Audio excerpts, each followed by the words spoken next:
அரசு பொறுப்பேற்ற பிறகு முதல் அமைச்சரவை கூட்டம் முதல்வர் விஜய் தலைமையில் நடந்து முடிந்திருக்கிறது.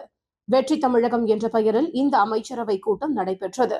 கூட்டத்தில் அனைத்து துறைகளின் செயல்பாடுகள் பற்றி ஆலோசிக்கப்பட்டதாகவும், ஒவ்வொரு துறைக்குமான திட்டங்கள் அதை எவ்வளவு விரைவாக செயல்படுத்துவது என்பது குறித்தும் முதல்வர் விஜய் உத்தரவிட்டுள்ளதாக கூட்டத்தில் நடந்தது குறித்து அமைச்சர் நிர்மல்குமார் தெரிவித்தார். இன்று தமிழக முதல்வர் அண்ணன் விஜய் தலைமையிலான முதலாவது அமைச்சரவை கூட்டம் நடைபெற்று முடிந்திருக்கிறது. இந்த கூட்டத்தில் முதலமைச்சர் அவர்கள் அனைத்து துறைகளுக்கும், அதாவது வரும் காலங்களில் தொலைநோக்கு திட்டங்களுடன்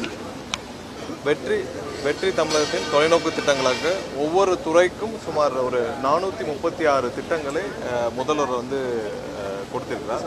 ஒவ்வொரு துறைக்கும் என்னென்ன இலக்கு, அதாவது எதை நோக்கி அவங்க பயணிக்கணும் அப்படின்னு ஒரு இலக்கை நிர்ணயிச்சிருக்கிறார்.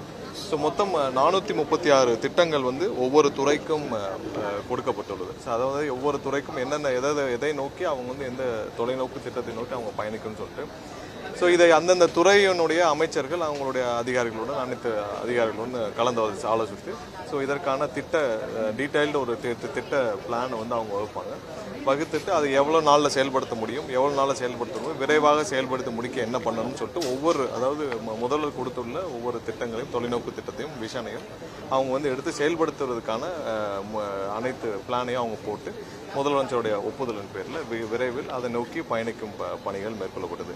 இதில் பார்த்தீங்கன்னா இளைஞர்கள் மேம்பாடு, இளைஞர்களுடைய முன்னேற்றம், பெண்கள் மகளிர் மேம்பாடு மற்றும் விவசாயிகளின் வளர்ச்சி மற்றும் மீனவர்களின் வளர்ச்சி மற்றும் நல்ல ஒரு ஆட்சி, அதாவது லஞ்ச லாவணி மற்றும் நல்ல ஒரு ஆட்சி, போதை இல்லாத தமிழகம் மற்றும் அனைத்து துறைகளுக்கும் இதே மாதிரியான ஒரு தொலைநோக்கு பார்வையுடன் முதலமைச்சர் அவர்கள் வகுத்து கொடுத்திருக்கார். மொத்தம் 436 திட்டங்கள் கொடுக்கப்பட்டுள்ளது. இது எல்லாமே எங்களுடைய தேர்தல் வாக்குறுதிகள் கொடுக்கப்பட்டதை சேர்த்து மொத்தம் 436 திட்டங்கள், ஓவராலாக மொத்தம் 436 திட்டங்கள் கொடுக்கப்பட்டுள்ளது. கண்டிப்பாக அனைத்து அமைச்சர்களுக்கும் இதை டீட்டெயிலாக அசஸ் பண்ணி எப்படி செயல்படுத்த வேண்டும் என்று அதை விரைவாக முழு அளவிலான திட்ட வடிவங்களுக்கு கொண்டு அதற்கப்புறம் முதல்வருடைய ஒப்புதலின் பேரில் செயல்படுத்தும் வேலைகளை அவர்கள் துவங்குவார்கள். மேலும் தாவேக்கு அளித்த தேர்தல் வாக்குறுதியில் அறிவிக்கப்பட்டது உட்பட 436 திட்டங்களை நிறைவேற்றுவது பற்றியும் முதல்வர் விஜய் உத்தரவுகளை வழங்கியிருப்பதாகவும் அவர் தெரிவித்தார். காகிதமில்லத்தின் 131வது பிறந்த நாளை முன்னிட்டு சென்னை திருவல்லிக்கேணி வாலாஜா பெரிய பள்ளிவாசல் வளாகத்தில் அமைந்துள்ள அவரது நினைவிடத்தில் மலர் போர்வை அணிவித்து மலர் தூவி மரியாதை செலுத்தினார் முதல்வர் விஜய். காகிதமில்லத்துக்கு மரியாதை செலுத்த சென்ற காங்கிரஸ் தலைவர் செல்வ பெருந்தகைக்கு எதிராக துரோகி என திமுகவினர் கோஷமிட்டு அவரை மரியாதை செலுத்த விடாமல் முற்றுகையிட்டனர். இதனால் காங்கிரஸ் திமுகவினரிடையே வாக்குவாதமும் தள்ளுமுள்ளும் ஏற்பட்டது.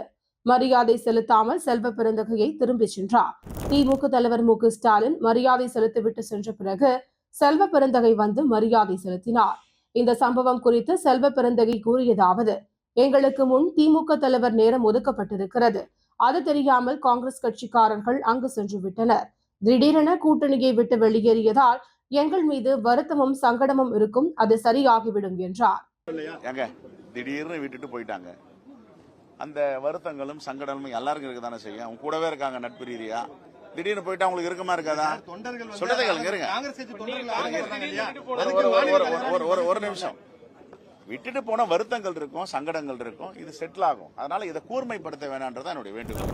உலக சுற்றுச்சூழல் நாளை முன்னிட்டு வாழ்த்து தெரிவித்துள்ளார் முதல்வர் விஜய்.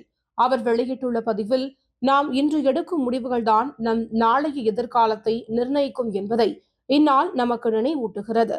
இந்நாளில் மரக்கன்றுகளை நட்டு, நீரை சிக்கனமாக பயன்படுத்தி, நெகிழி பயன்பாட்டை குறைத்து, இயற்கை வளங்களையும் சுற்றுச்சூழலையும் பாதுகாத்திட உறுதியேற்போம். நமது சிறிய முயற்சிகளே நாளைய தலைமுறைக்கு பாதுகாப்பான, ஆரோக்கியமான மற்றும் பசுமையான உலகை உருவாக்கும். இயற்கையை காப்போம், நம் எதிர்காலத்தை வளமாக்குவோம் என தெரிவித்திருக்கிறார். தலைமைச் செயலகத்தில் முதல்வர் முன்னிலையில் வருவாய் பேரிடர் மேலாண்மை ஆணையத்தின் ஆய்வுக் கூட்டம் நடைபெற்றது. தென்கிழக்கு பருவமழை தொடங்கியுள்ள நிலையில் எடுக்கப்பட்ட முன்னெச்சரிக்கை நடவடிக்கை, மக்களுக்கு செய்ய வேண்டிய தேவையான ஏற்பாடுகள், ஒருவேளை மழைப்பொழிவு குறைவாக இருக்கும் பட்சத்தில் குடிநீர் தேவைகளை பூர்த்தி செய்வது குறித்து மாவட்ட ஆட்சியர்கள் துரிதமான நடவடிக்கைகளை மேற்கொள்ள வேண்டும் என்றும் முதல்வர் விஜய் உத்தரவிட்டுள்ளதாக தமிழக அரசு செய்தி வெளியிட்டுள்ளது. தமிழ்நாட்டில் சாதிவாரி கணக்கெடுப்பு நடத்துவது குறித்து சென்னை தியாகராய நகரில் பாமக தலைவர் அன்புமணி ராமதாஸ் தலைமையில் அனைத்து கட்சிகள் மற்றும் பல்வேறு சமுதாய அமைப்புகளின் ஆலோசனைக் கூட்டம் நடைபெற்றது. இக்கூட்டத்தில் ஆளும் கட்சியான தவிக, அதிமுக, காங்கிரஸ், பாஜக, மதிமுக, தமிழக வாழ்வுரிமை கட்சி உள்ளிட்ட பல்வேறு கட்சிகள் பங்கேற்றன.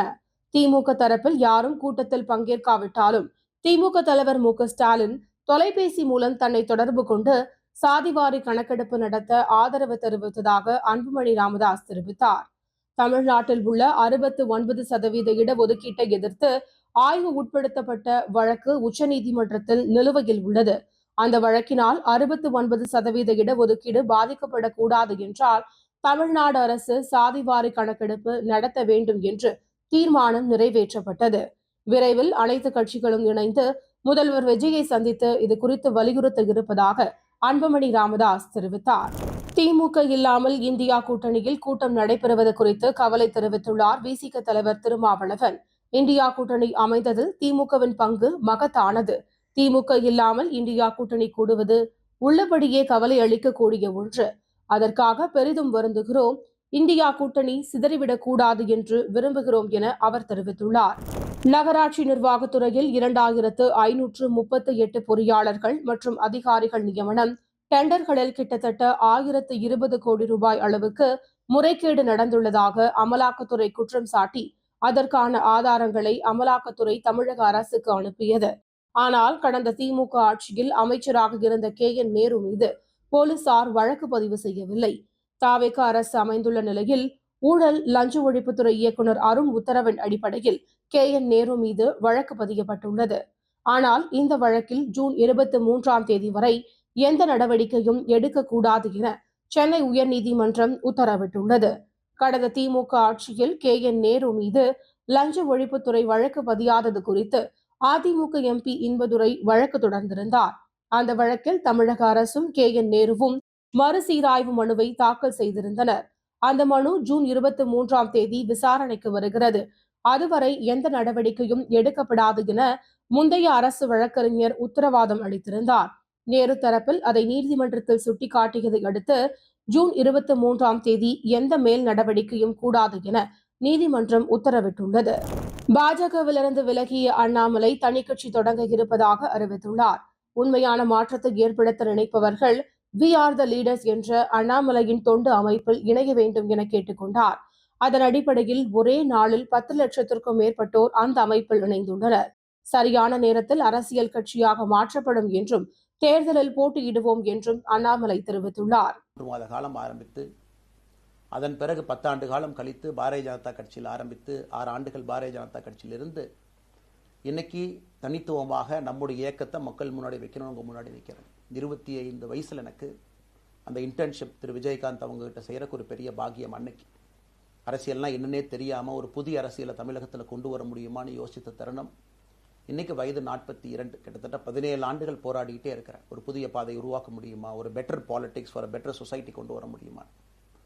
அதே நேரத்தில் நிறைய யூகங்கள் நிறைய பேர் நிறைய சொல்றதுனால இதே டெல்லியில் ஆகஸ்ட் 24ஆம் தேதி 2020 பிஜேபி இணைய வரும்பொழுது சூப்பர் ஸ்டார் ரஜினிகாந்த் அவங்க எனக்கு ஃபோன் பண்ணாங்க. எனக்கும் அவருக்குமான நட்பு கிட்டத்தட்ட நான் பதவியிலிருந்து வந்த பிறகு ஒரு நட்பு. நிறைய அவர்கிட்ட பேசுவேன். அவருடைய அரசியல் பாதை எப்படி இருக்கணும் அப்படின்லாம் பேசியிருக்கேன். பொறுமையாக பாரதிய ஜனதா கட்சியினுடைய முக்கிய தலைவர்களை பார்த்து மிக பொறுமையாக, இது இன்னைக்கு கான்வர்சேஷன் 3 நாளாக நடக்கலைங்க. இதை கிட்டத்தட்ட நான் 1 ஆண்டு காலமாக பாரதிய ஜனதா கட்சியினுடைய தலைவர்கள்ட்ட சொல்றேன். 18 மாதங்களாக எனக்கு இருக்கக்கூடிய கருத்து வேறுபாடுகளை மிக பொறுமையாக, வெளியில கத்தி கூச்சல் போடாம மிக பொறுமையாக 18 மாதங்களாக எல்லா இடத்துலையும் சொல்லிக்கிட்டே வர்றேன். ஆனந்தமாக அன்போடு தமிழ்நாட்டில் ஒரு அரசியல் இயக்கத்தை நாம் துவங்க இருக்கின்றோம். இது அரசியல் இயக்கமா கட்சி இல்லையா அப்படின்னு நீங்க யாரும் கேட்கவே வேண்டாம். கண்டிப்பாக தமிழகத்தில் அடுத்து நடக்கக்கூடிய தமிழகத்தினுடைய பொது தேர்தலில் நம்முடைய கட்சி போட்டியிடும். அதில் எந்த மாற்று கருத்தும் இல்லை. அதற்கு நாம தயார் பண்ணணும். நிறைய லீடர்ஸை தயார் பண்ணணும். நாம் இது ஒரு இயக்கமாக ஆரம்பித்து நிறைய மனிதர்களை உள்ளே கொண்டு வந்து அவர்களுக்கு சில இடத்துல அரசியலை சொல்லிக் கொடுத்து எல்லா தரப்பட்ட மனிதர்களையும் உள்ளே கொண்டு வந்து, ஏன்னா பாரதிய ஜனதா கட்சியினுடைய தலைவராக பொறுப்பேற்ற பிறகு நான் முதல்ல போய் ஆசீர்வாதம் யார்கிட்ட வாங்கினாங்க, சமீபத்தில் மறைந்த நல்ல கண்ணையாகிட்ட தான். இன்னைக்கு மண் சார்ந்த அரசியலை முன்னெடுக்கணும். நல்ல மனிதர்களுடைய கொள்கைகள் உள்ள கொண்டு வரணும். No chair is permanent for anybody. அதில் நம்ம ரொம்ப தெளிவாக இருக்கின்றோம். புதியவர்கள் வரணும், வந்துகிட்டே இருக்கணும். It should flow like a water. New ideas வரணும், அந்த ஸ்ட்ரீம் போய்கிட்டே இருக்கணும். நம்மை தாண்டி இந்த இயக்கம் நிற்கணும். This movement should stand beyond us, not in name but in purpose and pursuit of excellence. இதெல்லாம் ஏதோ அண்ணாமலை அப்படிங்கிற பேர் கிடையாதுங்க. அதனால தான் ரொம்ப யோசிச்சு நாம கொண்டு வந்திருக்கோம். www.wetheleader.org அப்படிங்கிற அமைப்பு ஏற்கனவே 2020 நாங்கள் எல்லாம் சேர்ந்து ஆரம்பித்த அமைப்பு.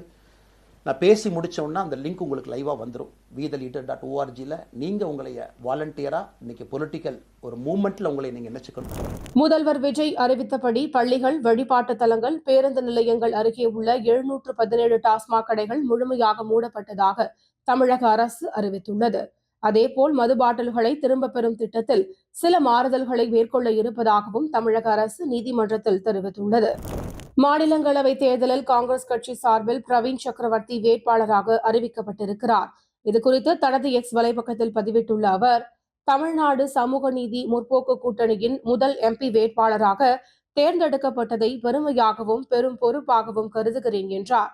பிரவீன் சக்கரவர்த்தியின் இந்த கருத்துக்கு எதிர்வினையாற்றியிருக்கிறார் CPM மாநில செயலாளர் சண்முகம்.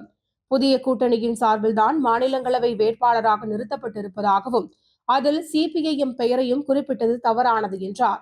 கூட்டணி அமைப்பது குறித்தோ இந்த வேட்பாளருக்கு ஆதரவு கேட்டோ யாரும் எங்களை அணுகவோ ஆலோசிக்கவோ இல்லை. தாவேக ஆட்சி அமைக்க மார்க்சிஸ்ட் கம்யூனிஸ்ட் கட்சி எதன் அடிப்படையில் ஆதரவு தெரிவித்துள்ளோம் என்பது ஏற்கனவே தெளிவாக கூறப்பட்டுள்ளது.